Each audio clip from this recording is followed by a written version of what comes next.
여호와의 영이 사울에게서 떠나고 여호와께서 부리시는 악령이 그를 번뇌하게 한지라. 그에게 이르되 보소서, 하나님께서 부리시는 악령이 왕을 번뇌하게 하온즉 원하건대 우리 주께서는 당신 앞에서 모시는 신하들에게 명령하여 수금을 잘 타는 사람을 구하게 하소서. 하나님께서 부리시는 악령이 왕에게 이를 때에 그가 손으로 타면 왕이 나으시리이다 하는지라.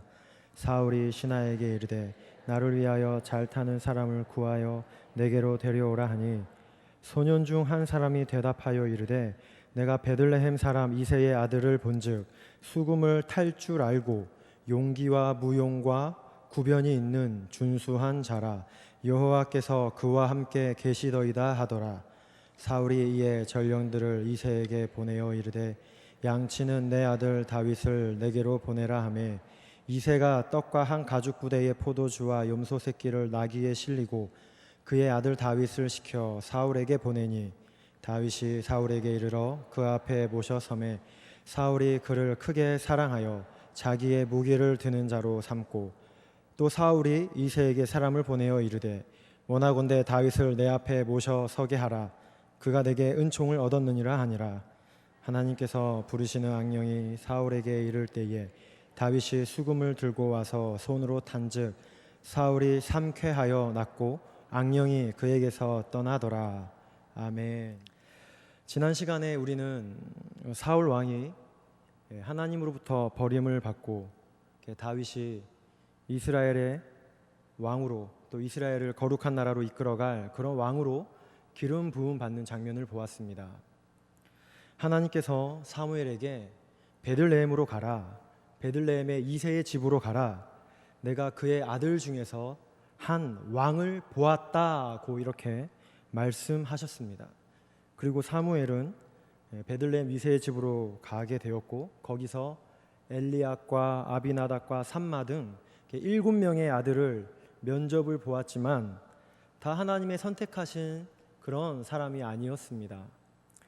그리고 하나님께서 하시는 말씀은 내가 보는 것은 사람과 같지 않고 사람은 외모를 보거니와 나 여호와는 중심을 보느니라 이렇게 말씀하시면서 다윗을 왕으로 삼았습니다. 그리고 오늘 말씀은 다윗이 사무엘로부터 기름 부음을 받은 후에 일어나는 그런 사건입니다. 우리는 오늘 본문을 통해서 다윗이 하나님의 왕으로 기름 부음을 받았는데 그렇다면 다윗이 그 영광스러운 사건 후에 어떤 일이 있었고 또 어떻게 살았는지 우리가 말씀을 통해 살펴보기 원합니다. 그리고 반대로 사울은 하나님으로부터 버림을 받았다고 하는데 그의 삶은 어떻게 되었는지 우리가 말씀을 통해 같이 생각해 보도록 하겠습니다. 먼저 우리가 읽은 본문 14절을 보게 되면 여호와의 영이 사울에게서 떠나고 여호와의 부리시는 악령이 사울을 번뇌하게 하였다고 합니다. 13절에는 그 바로 위에 있는 13절에는 다윗이 하나님으로부터 기름 부음을 받고 여호와의 영으로 크게 감동되었다고 나오는데 14절에는 정반대로 여호와의 영이 떠났다고 나오니 한 절 차이에 사울의 모습과 다윗의 모습이 아주 대조되어서 나옵니다. 그리스도인에게 있어서 생명은 그 심령 속에 성령님의 내주하심인데 그 주님의 성령이 누구에게는 지금 감동이 되어서 역사하고 있고 누구에게서는 떠났다라고 이렇게 대조되어서 나오고 있으니 이어지는 두 사람의 삶이 어떠할지는 우리는 충분히 예상할 수 있겠습니다. 먼저 여러분, 사울이 누구입니까? 이스라엘의 초대 왕입니다. 키도 크고 처음엔 사람들이 그를 보았을 때 겸손하고 왕이여 만세 이렇게 부를 만큼 사람의 이목을 끄는 대단한 사람이었습니다. 하나님께서 이런 사람을 우리를 위해 준비하셨구나 라고 할 만큼 흠모할 만한 사람이었습니다. 하나님께서도 그가 인정이 되진 않았지만 그래도 하나님의 섭리 속에서 사람들의 요구에 따라 그를 왕으로 허락하였습니다. 그가 이스라엘의 왕으로서의 역할을 잘할 것이다 라고 이렇게 기대하며 이렇게 기름을 부어서 마음에 들진 않았지만 그 하나님의 섭리 속에 기대하며 기름을 부어 초대 왕으로 삼았습니다. 그러나 여러분, 우리가 잘 알듯이 사울은 왕으로서 어떻게 행하였습니까? 왕이라는 좋은 직분과 남이 부러워하는 자리였지만 그에 걸맞는 역할을 수행하지 못합니다. 오히려 자리를 이용하고 권력을 남용하고 백성을 괴롭게 했습니다. 하나님을 위해서 나라를 이끌어가는 게 아니라 자기를 위해서 나라를 통치했습니다. 사울도 기름 부음 받고 성령님의 임재도 있었지만 오히려 그 은혜로 주어진 왕업을 잘 감당하는 게 아니라 모든 나라와 질서를 혼란스럽게 하는 그런 사람이 되었습니다. 그래서 14절은 여호와의 영이 사울에게서 떠나고 여호와의 부리신 악령이 그를 번뇌하게 하였다고 이렇게 말씀은 기록합니다. 여러분, 이 구절에서 여호와의 부리신 악령이라는 말 때문에 하나님이 사울에게 악령을 집어넣으셨다는 그런 악의 근원자로 봐서는 안 됩니다. 하나님이 그런 사울에게 악령을 집어넣은 악의 조성자가 아니라 사울이 성령의 인도하심을 거부하고 성령님의 주권적인 행사보다 자기의 주권을 더 강조하니 성령 하나님이 떠나신 겁니다. 그리고 그 비어진 마음이 진공 상태로 있는 게 아니라 악령이 들어오게 되었고 그를 지배하고 다스리며 악령이 그를 이끌어가고 다스리기 시작했습니다. 또한 하나님의 부리시는 악령이라는 것은 이 악한 영의 세계조차도 사단이 주인이 아니라 하나님께서 움직이시고 다스리시니 영의 세계는 물론이거니와 이 온 우주의 주인이 하나님이시라는 겁니다. 성도 여러분, 우리가 사울 왕을 보면서 무슨 생각이 드십니까? 왕입니다. 최고의 자리와 최고의 권력입니다. 그의 힘으로 못하는 것이 없습니다. 나라 전체를 움직일 수 있는 사람입니다. 그의 겉모습은 비교할 것이 없습니다. 사울도 선지자들 중에 예언을 한다는 말이 있을 정도로 비록 이 말이 좋은 말은 아니지만 영적인 능력도 있었던 사람입니다. 백성은 힘들고 괴로웠지만 그래도 전쟁을 이끌어가는 능력도 있었던 사람입니다. 여호와의 임재도 있었습니다. 그러나 사울이 기름 부음을 받은 후 그의 삶의 현장에서, 전쟁터에서 부하와 백성을 대할 때나 살아가는 일상에서 나타나는 그의 삶은 왕으로서의 사명은 전혀 없습니다. 예배자의 경건한 모습은 찾을 수가 없습니다. 예배와 삶이 분리되어서 하나님은 기름만 부어주셨지 이후에 나타나는 그의 삶에는 하나님이 사울과 동행하지 않습니다. 아니, 사울이 하나님은 기름만 부어주셨으면 됐지 이후에 사울은 하나님과 동행하기를 거부하고 있습니다. 그가 전쟁터에서 권력을 휘두를 때에도 말은 하나님의 이름으로 행하라고 하지만, 신앙으로 맹세하라고 말은 그렇게 하지만 일을 잘하고 자신을 높이기 위해 하나님을 이용했을 뿐이고 하나님은 그저 자기를 위한 좋은 방법으로만 생각했을 뿐입니다. 성도 여러분, 내가 좋은 자리에 있다는 것이 좋은 일을 하게 된다는 것을 보장하지 않습니다. 내가 무엇을 위해 일하고 어떤 마음과 어떤 자세로 행하느냐가 더 중요합니다. 사울의 외적인 조건은 완벽합니다. 그러나 기름 부음 받은 후 주어진 일과 일상을 통해 하나님이 드러나야 하는데 그의 일상에는, 그의 삶에는 하나님이 보이지 않습니다. 오히려 기름 부음 받은 후 잘못된 권위의식으로 질서를 깨고 혼란하게 하고 모든 조화를 부조화로 만들고 있습니다. 그에게는 인간의 욕심만 보이고 성령님의 임재라는 아주 좋은 커튼 뒤에 숨어 있는 그의 본성만 가득하게 그의 일상에는 역사하고 있습니다. 성도 여러분, 사울이라는 왕은 완벽한 조건입니다. 그러나 그 능력과 조건이 그 사람의 중심이 하나님 앞에 바르다는 것을 보장할 수 없습니다. 아무리 왕의 자리에 있고 남이 부러워하는 것을 다 가지고 있고 어떤 큰 능력과 기사를 행하여도 그것 때문에 그것이 그 사람의 중심이 진실하다는 게 보장되지는 않습니다. 사울을 보십시오. 과거는 화려하지만, 경력은 아주 화려하지만 오히려 악한 일을 행하고 있고 인생이 비참해졌습니다. 여호와의 영이 떠날 정도까지 하나님을 부인하는 사람이 되었습니다. 그래서 우리에게 중요한 것은 내가 높은 위치, 좋은 자리에 가는 게 목표가 아니라 어떤 자리에 있든지 하나님의 말씀으로 살아가는 겁니다. 기름 부음 받은 이후 삶의 현장으로 들어가고 일상을 살 때에 그 삶도 하나님이 나에게 허락하신 예배의 삶이라는 것을 기억하며 하나님께 순종하는 삶이 되어야 합니다. 아무리 화려해도 중심에 하나님을 향한 사모함이 없다면 그의 영혼을 보장할 수 없습니다. 대단한 일을 행하고 좋은 것을 다 가졌다 할지라도 중심에 내적인 하나님을 향한 순종이 없다면 사울처럼 비참해질 수 있습니다. 그러니 성도 여러분, 예배 때마다 중심을 새롭게 하시는 하나님을 만나시길 바랍니다. 외적인 은사와 능력과 기적이 내 영혼의 상태와 구원을 보장하지 않습니다. 화려한 겉모습보다 내적인 중심의 순종과 성령의 열매가 내가 구원의 사람이라는 것을 증명합니다. 그러니 늘 주님의 임재하심이 예배에도 가득하시고 내 삶의 현장과 일상과 가정과 일터에서도 그 주님의 거룩한 임재가 지속되는 그런 은혜가 있으시길 주님의 이름으로 축복합니다. 이제 우리는 사울의 이런 모습을 보았다면 다윗의 모습을 한번 같이 보도록 하겠습니다.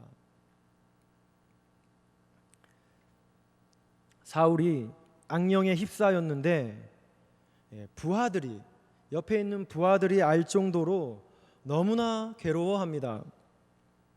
악령의 통제 속에 있으니 정신적으로, 영적으로, 육체적으로도 너무나 괴로웠을 겁니다.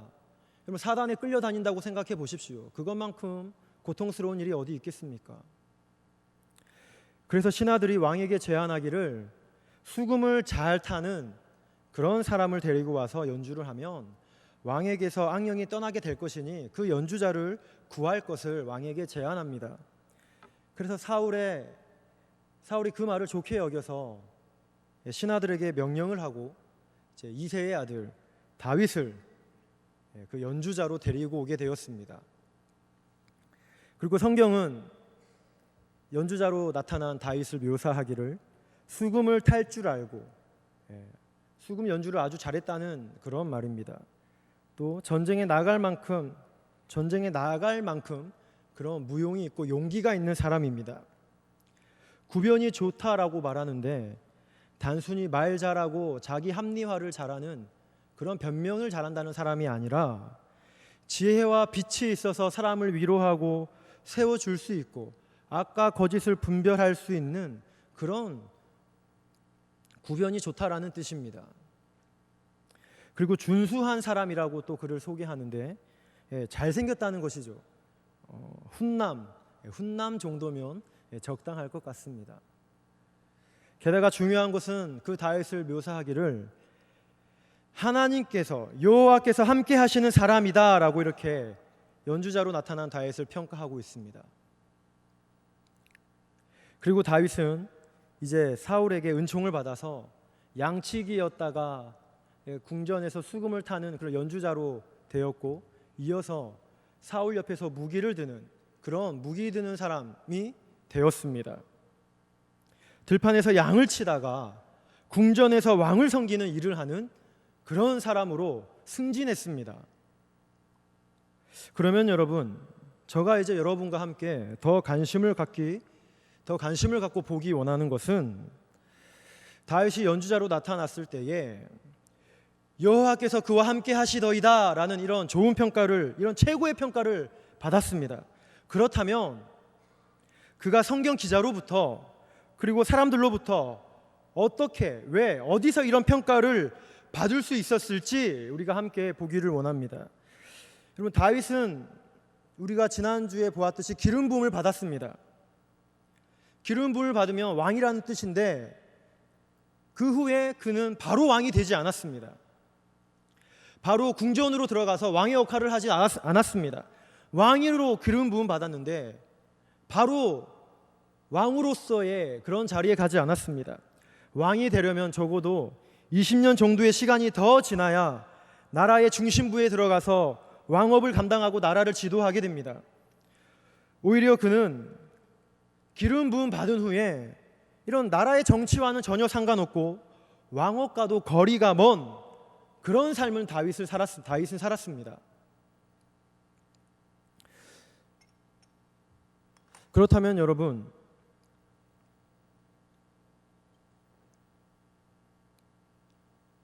다윗이 기름 부음 받은 후에 궁전으로 왕의 역할을 하러 간 것이 아니라 기름 부음 받은 이후에 어디로 간 것입니까? 오늘 사람들이 수금을 키는 다윗을 데려오라고 명령을 할 때 그들이 다윗을 데리러 간 것이 어디입니까? 사울이 하는 말이 양치는 내 아들 다윗을 내게로 보내라 합니다. 다윗은 기름 부음 받은 후에 궁전으로 간 게 아니라 기름 부음 받은 후 원래의 삶의 자리로 들어가서 양을 치고 있었습니다. 그것이 그에게 주어진 일이었고 그의 일터였고 그의 삶의 현장이었습니다. 오늘 그가 다윗이 훈남이고 수금을 잘 타고 말주변이 있고 그 외에 가장 중요한 가치인 하나님이 함께 하시는 사람이다라는 그런 최고의 평가를 받은 것은 다윗이 양을 칠 때 받은 평가였습니다. 다윗이 뛰어난 일을 하고 어떤 화려한 일을 해서 기적을 행했을 때 받은 평가가 아니라 들에서 양을 칠 때 여호와께서 함께 하시는 사람이다라는 그런 최고의 찬사를 받았습니다. 그가 영광스러운 기름 부음을 받은 후 하나님이 보내신 자리에서 하나님이 맡기신 일이라는 그런 사명감으로 왕업이라 생각하고 그 일을 감당할 때 하나님의 영으로 사는 사람이다라는 칭찬을 들었습니다. 여러분, 다윗은 이전에도 목동이었습니다. 기름 부음 받기 전에도 목동이었습니다. 그러나 기름 부음 받은 후 바로 왕이 되는 게 아니라 이전과 똑같은 삶을 살았습니다. 똑같은 삶으로 돌아갔습니다. 그의 환경과 상황이 변한 거 아무것도 없습니다. 삶의 조건이 개선되고 고쳐진 것 하나도 없습니다. 바뀐 것은 단 하나, 그가 하나님으로부터 너는 이제 왕이 될 것이다 라는 그런 기름 부음 받았다는 사실 단 하나입니다. 바뀐 것은 단 하나, 내가 하나님의 사람으로 전적인 선택을 받았다는 것 단 하나, 그것만 바뀌었습니다. 그리고 그가 살아가고 있는 삶의 현장은 변함없이 똑같습니다. 양치는 들판도 그대로이고 그가 돌보는 양들도 그대로이지만 똑같습니다. 그러나 이제 그의 마음가짐이 다릅니다. 이전보다 더 하나님이 맡기신 것이고 하나님이 나에게 주어진 일이라는 사명을 가지고 행합니다. 내 마음에 들던 마음에 안 들던 그게 중요한 게 아니라 자기에게 주어진 일을 예배라 생각하고 행하고 있습니다. 제사를 드릴 때만 예배가 아니라 일상도 하나님을 섬기고 사람을 기쁘게 하는 예배라 생각하고 그가 온전히 행하고 있습니다. 다윗이 지금 들판에서 보잘것없는 양을 치고 있지만 그 누구도 쳐다보지 않는 그런 목동이지만 왕업이라 생각하고 있습니다. 한 나라의 왕이 하는 일만 왕업이 아니라 하나님이 맡기신 것이니 내 일은 왕업입니다. 다윗이 제사로서의 예배와 일상으로서의 예배가 하나가 된 삶을 살아내고 있습니다. 여러분, 다윗이 이 양치기를 열심히 하는 것은 궁전에 들어가기 위한 하나의 훈련 과정이 아닙니다. 궁전에서 왕을 섬기고 싶어서 열심히 양을 쳤던 게 아닙니다. 물론 하나님께서 이 들판에서부터 다윗을 훈련시키시고 또 공과 사자가 양들을 공격할 때도 발톱에서 건지시고 하나님을 깊이 만나고 체험하는 그런 영적인 장소와 경건의 장소가 이 들판이었습니다. 그래서 다윗이 이 들판에서 한 나라의 왕이 되기까지 훈련과 연단의 과정이 있었습니다. 그러나 여러분, 다윗은 이 들판에서 왕이 되려고 준비한 게 아닙니다. 그저 기름 부음 받은 후 가치 없고 보잘것없는 일로 여김받는 목동이었지만 하나님께서 나에게 맡기신 왕업이다라고 생각하고 감당하는 겁니다. 가끔씩 드라마나 또 소설을 보게 되면 한 회사의 회장이 있는데 자기 아들에게 이 회사를 물려주기 위해 제일 밑바닥에서부터 일을 배우게 하고 또 회사 돌아가는 것을 잘 이렇게 가르치기 위해서 창고에서부터 훈련시켜서 후계자로 삼아가는 그런 과정을, 그런 일들을 가끔씩 드라마를 통해서 보게 되는데, 물론 다윗도 그와 비슷하게 이 양치기를 통해 그런 왕으로서의 준비와 훈련을 거칩니다. 그러나 다윗은 지금 왕은 아니지만 이미 들판에서부터 하나님이 맡기신 일이니 왕업이라 생각하고 왕으로서, 목동이지만 왕으로서 살아가고 있습니다. 이미 왕으로서 그는 행하고 있습니다. 사울의 부름을 받아 궁전으로 들어갔을 때에도 사울의 종이지만 왕을 섬기는 왕으로 행하고 있습니다. 여러분, 이것을 뒷받침하는 또 중요한 근거가 있습니다. 우리가 다음에 사무엘상 17장을 같이 살펴보게 될 텐데, 17장에 보게 되면 그 유명한 다윗과 골리앗과의 이야기가 나옵니다. 여러분 잘 아시죠? 다윗과 골리앗의 이야기. 이스라엘이 블레셋과 전쟁 중인데 이스라엘 군사 중에 아무도 이 골리앗과 상대를 하려고 하지 않습니다. 겁먹고 질린 겁니다. 그 앞에 엄두를 못 내고 있는 상황입니다. 그때 소년 다윗이 블레셋 장수 골리앗을 향해 내가 전쟁을 하겠다고, 그와 맞서 싸우겠다고 겁도 없이 나섭니다.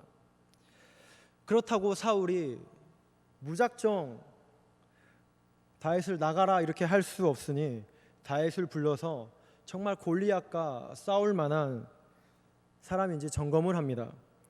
근데 다윗을 불러서 살펴보니 이 근육이 자라고 있는 소년에 불과합니다. 골리앗과 상대가 안 됩니다. 상대할 수 없습니다. 오히려 보냈다간 보낼 만한 사람이 없어서 이런 꼬마를 보냈냐고 수치와 조롱을 당할 일입니다. 사울도 이 나라의 운명이 한 나라의 운명이 걸린 전쟁이니 이렇게 말도 안 되는 싸움을 소년을 통해 시킬 수 없습니다. 그래서 사울은 너는 소년이고 골리앗은 어릴 때부터 장수였으니 나가지 마라, 나갈 수 없다 이러면서 그를 거부합니다. 그런데 여러분 17장 34절부터 37절까지의 내용을 우리가 한번 같이 보겠습니다. 17장 34절에서 37절까지의 내용입니다. 제가 읽을 테니 한번 눈으로 같이 따라와 주시기 바랍니다. 제가 읽겠습니다. 34절부터 37절까지입니다. 다윗이 사울에게 말하되 주의 종이 아버지의 양을 지킬 때에 사자나 곰이 와서 양떼에서 새끼를 물어가면 내가 따라가서 그것을 치고 그 입에서 새끼를 건져내었고 그것이 일어나 나를 해하고자 하면 내가 그 수염을 잡고 그것을 쳐 죽였나이다. 주의 종이 사자와 곰도 쳤은즉 살아계시는 하나님의 군대를 모욕한 이 할례받지 않은 블레셋 사람이리이까. 그가 그 짐승의 하나같이 되리이다. 또 다윗이 이르되 여호와께서 나를 사자의 발톱과 곰의 발톱에서 건져내셨은즉 나를 이 블레셋 사람의 손에서도 건져내시리이다. 사울이 다윗에게 이르되 가라, 여호와께서 너와 함께 계시기를 원하노라. 아멘. 여러분, 이 구절을 통해 다윗이 기름 부음 받은 이후에 그의 일상이 어떠했는지 우리는 더 분명하게 파악할 수 있습니다. 목동으로서 그가 일하는 자리는 하나님이 심어주신 자리이고 이것은 나의 왕업이다라고 여기니 여기서 사자와 곰이 양들을 먹으러 와도 하나도 빼앗기지 않고 생명을 걸고 생명을 지켜내고 있습니다. 또한 아주 강한 사자와 곰이 와서 자기를 삼키려 할 때에도 도망가는 것이 아니라, 피하는 것이 아니라 그 양들을 버리고 목숨 부지하려고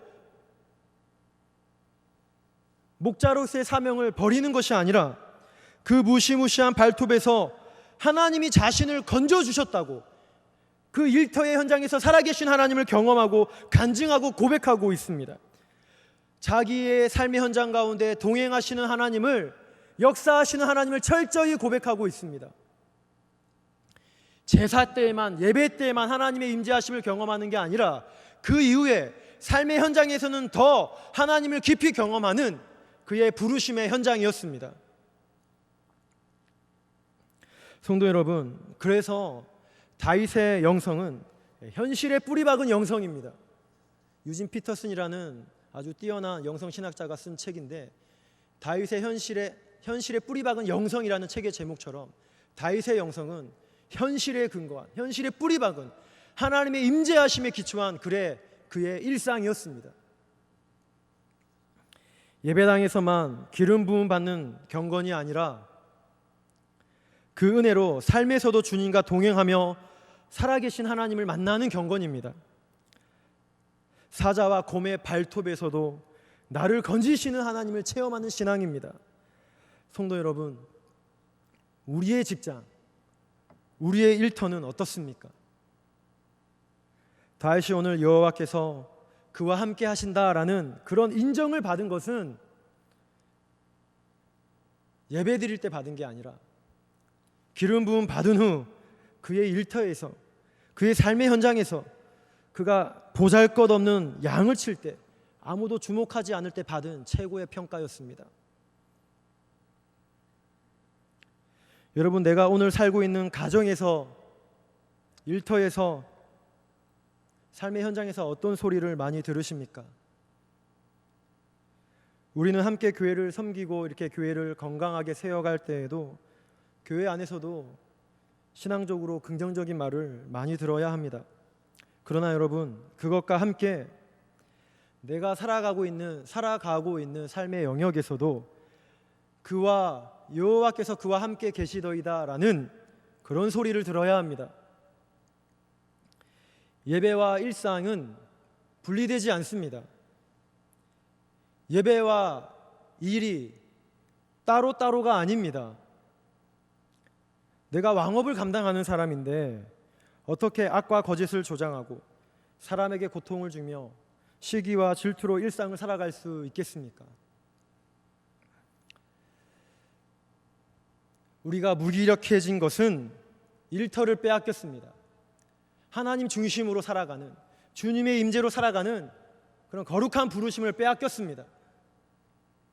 사자와 곰의 날카로운 발톱 앞에서 직장에서의 사명과 가정에서의 거룩한 제사장으로서의 사명을, 그런 역할을 빼앗겼습니다. 일을 하는 것도 더 거룩한 목적이 있음에도 불구하고 그저 돈 많이 벌어서 예수 믿으면 이렇게 잘 살게 된다는 것을 보여주어야겠다라는 그 정도 수준으로 전락했습니다. 성도 여러분, 다윗은 자기가 최고의 양치기였다라고 그렇게 말하고 자랑하지 않습니다. 내가 양을 아주 잘 돌보고 양을 하나도 잃어버리지 않고 양을 잘 치는 그런 최고의 양치기였다라고 그렇게 그는 자랑하지 않습니다. 그의 삶에 하나님이 살아계셨다는 것을 자랑합니다. 그의 삶의 현장에 하나님께서 다스리시고 있었다는 것을 고백합니다. 위험한 순간이 있어도 사자와 곰이 발톱을 두고 자기를 삼키는 순간에도 하나님이 나를 건져주셨다는 것을, 하나님이 어떤 분이시다는 것을 그는 그 하나님을 자랑하고 높이고 있습니다. 자기 중심의 일상이 예배 후에 이어지는 삶의 현장에서 자기 중심의 삶을 사는 게 아니라 하나님 중심으로 변함없이 임재 속에서 살았다는 것을 그는 자랑하는 겁니다. 성도 여러분, 제가 대학 다닐 때 영향을 받은 목사님들이 몇 분 있습니다. 그 중에 한 분이 어떤 분이냐면, 비록 우리와 교단은 다르지만 이재철 목사님입니다. 홍성사 출판사 대표를 하셨던, 또 주님의 교회를 지금 현재 섬기고 있는 이재철 100주년 기념교회를 섬기고 있는 이재철 목사님이라는 분입니다. 그분이 쓰신 책은 홍성사에서 이렇게 설교집으로 나오게 되었는데, 저는 그 책이 나올 때마다 구입하여서 열심히 줄치면서 읽으면서 은혜를 받았습니다. 지금은 그분의 책을 보진 않습니다. 한때는 아주 열심히 보았습니다. 그런데 그 책 중에, 제가 보았던 책 중에 한 대목이 아직도 기억이 많이 남아 있습니다. 내게 있는 것은 이라는 책 제목인데, 그 책 중에 어떤 대목이었냐면, 가정에서 주부가 남편의 셔츠를 다리거나 넥타이 하나를 다리더라도 그곳은 하나님의 임재하시는 예배의 장소요, 그 손놀림 작은 행위 하나 또한 거룩한 예배다라는 그런 문구였습니다. 사소하고 보잘것없고 아무 의미 없는, 그렇게 생각되는 무가치해 보이는 일 같았지만, 그것이 아니라 하나님이 임재하시는 장소고 그것 또한 거룩한 예배다라고 책에서는 강조하였습니다. 그렇다고 여러분, 제가 공예배를 부정하고 공예배의 우선순위를 무시하는 게 아닙니다. 우리의 우선순위는 모여서 예배드리는 게 우선순위입니다. 그러나 공예배와 함께 우리의 일상의 삶도 예배라는 것을 일깨우고 강조하며 치열하게 주님의 도우심을 살아가도록 인도하는 그런 말씀의 강조였습니다. 예배 드리는 것으로 끝났다, 그게 아니라 예배 드린 후 예배당 문을 열고 삶의 현장으로 들어갔을 때에도 우리의 삶은 예배가 되어야 된다는 것을 강조하기 위한, 작은 부분까지도 그렇게 의식하면서 살아가도록 하기 위한 그런 강조였습니다. 여러분, 가정에서 주님의 주어진 일들을 가운데 왕업이라 여기며 하나님과 동행하며 예배하는 삶을 살고 계십니까? 걸레짓 하나 하더라도 짜증내면서 막 이렇게 하는 게 아니라 이것도 나의 예배다라는 생각으로 여러분 청소하고 걸레를 빨고 그런 생각으로 행하고 계십니까? 무가치하고 보잘것없고 그런 생각 없이 행해도 될 일이라고 생각하십니까? 가정에서 작은 일 하나도 나의 예배다라고, 나의 예배 속에 포함되는 소중한 일이다라고 여러분 생각하시기를 바랍니다.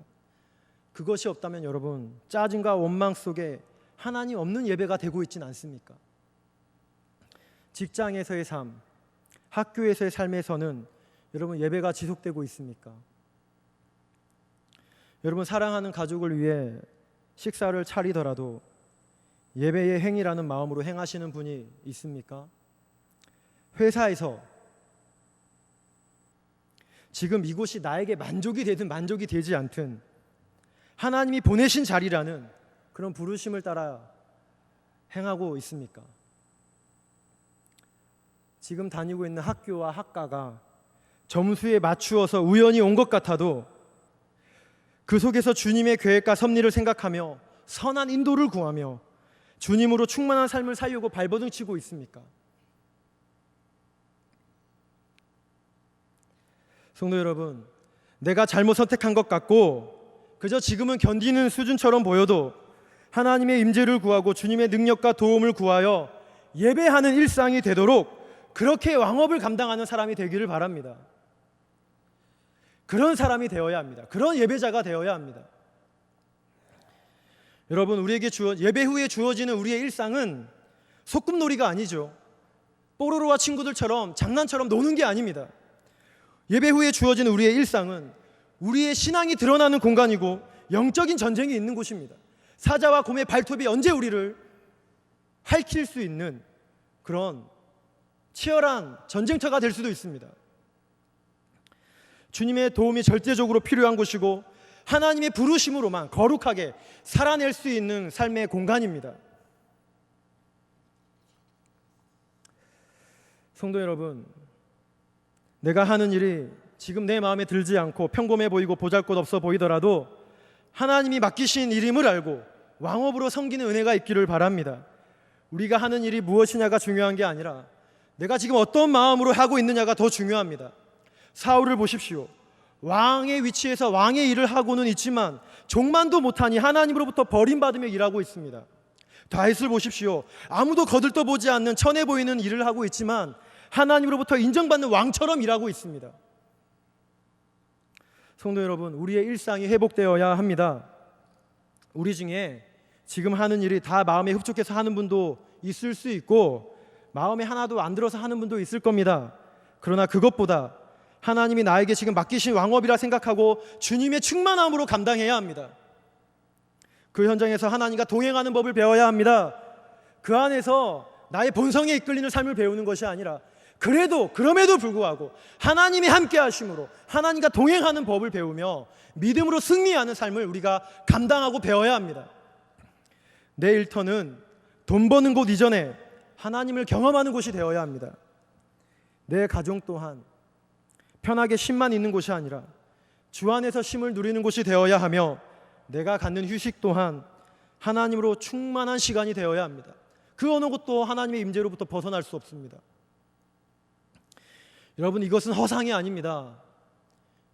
이것은 상상이 아닙니다.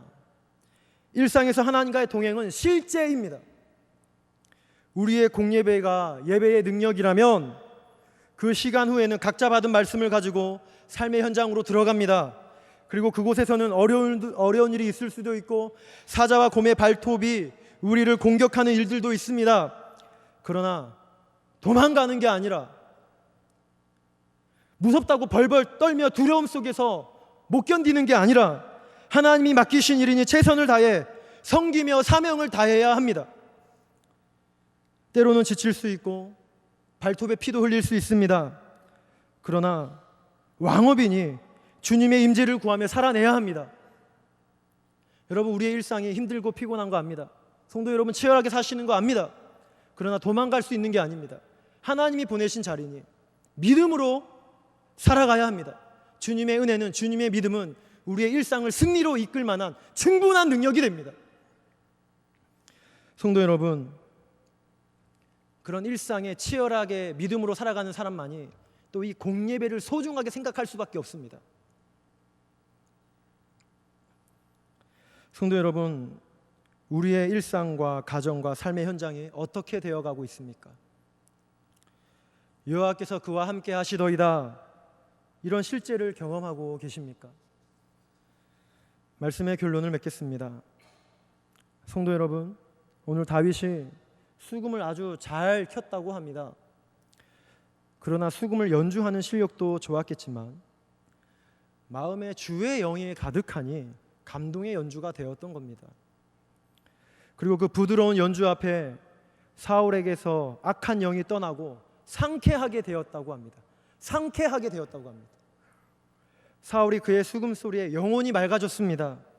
사울에게는 지금 모든 것이 부조화이고 엉클어져 있고 일상이 엉망이 되어서 그의 내면 세계도 망가져 있는데 내면이 주의 영으로 가득하고 일상 또한 하나님의 임재로 살아가는 그 다윗으로부터 연주되는 소리를 들으니 사울의 어그러진 내면을 다스리기에 충분한 그런 영혼의 가락이 되었습니다. 그리고 다윗은 양치기에서 궁중에서 연주하는 음악가가 되었고 이어서 사울의 은총을 입어 사울 옆에서 일을 하는 무기 드는 자가 되었습니다. 들판에서 홀로 지내며 보잘것없는 일을 했던 소년이 궁중에서 왕을 섬기는 왕이 되었습니다. 주 안에 사랑하는 성도 여러분, 내가 무슨 일을 하고 있는가가 중요한 게 아닙니다. 내가 어떻게 행하고 있는가를 점검해야 합니다. 저의 일상이 무너져 있습니다. 우리의 일상이 피폐해져 가고 있습니다. 그 일상이 주의 임재로 회복되어야 합니다. 좋은 위치에 있다고 다 좋은 일 하는 게 아닙니다. 장소와 환경은 상관없습니다. 내가 주님과 동행하면 되는 것이고 내 일이 하나님이 주신 왕업이라 생각하고 행하면 충분합니다. 저와 여러분의 일상이 하나님의 임재로 가득하고 주어진 삶의 현장에서 사자와 곰의 발톱이 있을지라도 건지시는 하나님의 능력을 경험하시는 우리 성도님들 되시길 주님의 이름으로 축복합니다.